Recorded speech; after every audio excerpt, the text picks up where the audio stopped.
Hey there, welcome to Izzo's place. So I'm roughly 1,200 miles from my shop and don't really have a personal space here at the house. You know, one down here once people are ready for bed. So here I am in the garage, gonna do our Toolsday finally. So you may have seen the short. This is not the exact one I unboxed, but it's the exact same model. And actually was bought pretty recently, so there's not gonna be very many differences, if any, between this and what I unboxed. So we got the heat gun, the DeWalt 20 volt heat gun. It's the DCE 530 if we're keeping score. What could you use a heat gun for? Maybe you know the answer, put the answer in the comments. Anyway, just like all normal DeWalt tools, snap sound like that. All right, so what you got here, you got a safety, and right there, that little, it's hard to see. Let's put it against my shirt and get my thumb out of the way. So that little guy's the safety. So in order to use this, you push this button in, and you still can't push it unless you lift that little safety up with your finger, and then you can lock it in. All right, I take that back. This side one, I'm not gonna edit this. You're gonna see all the mistakes. So this is actually not involved with turning it on. That's just to hold it in place and you can let go of the trigger. So my apologies. So you just lift that and you pull. And you can hold it on until you're done, or you can set the lock and it'll stay on. And it's got a little light for lighting up whatever you're trying to heat. It does have two speeds. It's got two settings, high and low. Let's see what the difference feels like. Please don't do this at home. I'm gonna hold it away, I'm not gonna burn myself. Even on the low, it's significantly hotter than a hairdryer. Of course on high it's gonna crank it up a bit.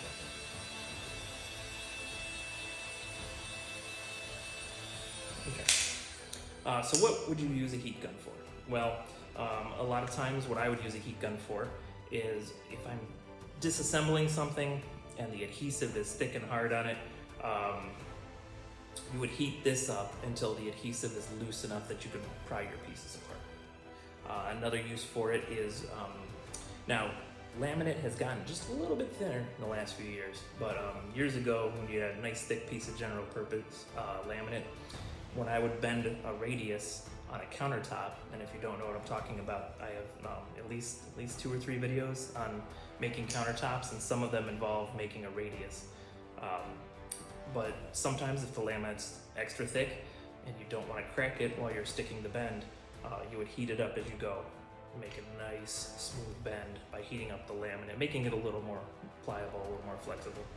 Not a lot to it otherwise, but here is a third thing that I personally would use a heat gun for. Let me show you. Okay, I've got a little battery project going on. If you look way early in my channel, one of my second or third video, I actually built a do-it-yourself electrical bike. And so it survived the hurricane. I'll go over that in another video. It survived the Hurricane Ian from last fall. And I wanted to add a second battery to see if I could give myself some more range with the e-bike. Because actually you're supposed to use it as a pedal assist, but I just use it like a motorcycle. But so I've got these wires to link the two batteries together in parallel, and we'll just try to get this on there, and maybe we'll do a different size. Hold on. All right, we'll try this instead.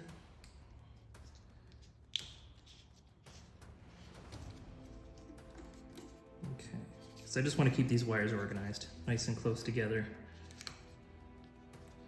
Don't want them flailing around while I'm riding the bike. All right, so once you put that on there, then you take your heat gun, start on the low one just in case.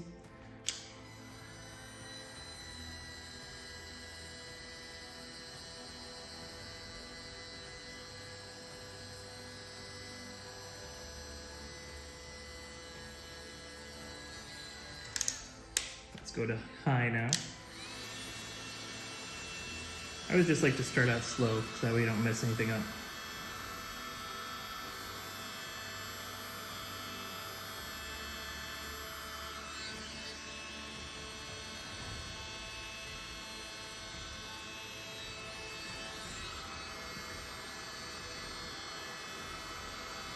you can shrink that casing down.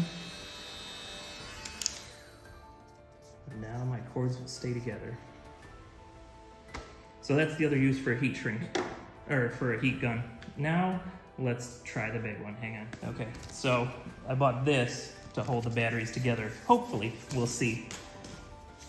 All right, so it's got an indicator light here that I don't want to cover. So we're gonna like put the wrapping there, but we'll take it just about to the end. So really right there.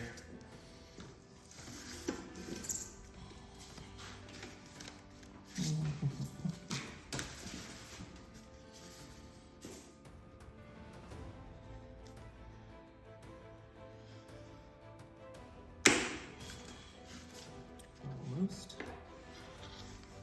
There we go. And if I mess it up, I got enough for about 2 more. Or if I like it, I order a couple more batteries. I built 2 bikes. The other one did not survive Hurricane Ian. One did. And even though I had a good time making these, Mrs. Izzo preferred to buy a new one. Okay, I wasn't sure. I took a guess. This looks way too big.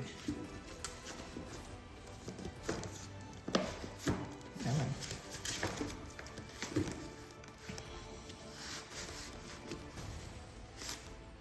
This looks way too big. I don't know if it's gonna shrink down that far, but we're gonna try it anyway. We'll see what kind of reduction we get. And if not, you still get to see how the heat gun gets used, so let's see what happens.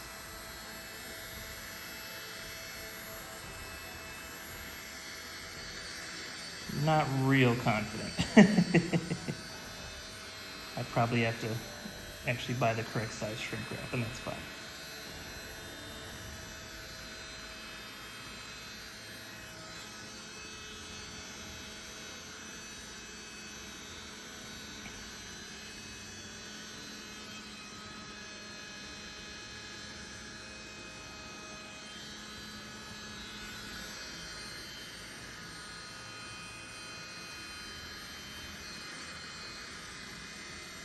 All right, if it's even shrinking, it's shrinking so little that I can't even tell.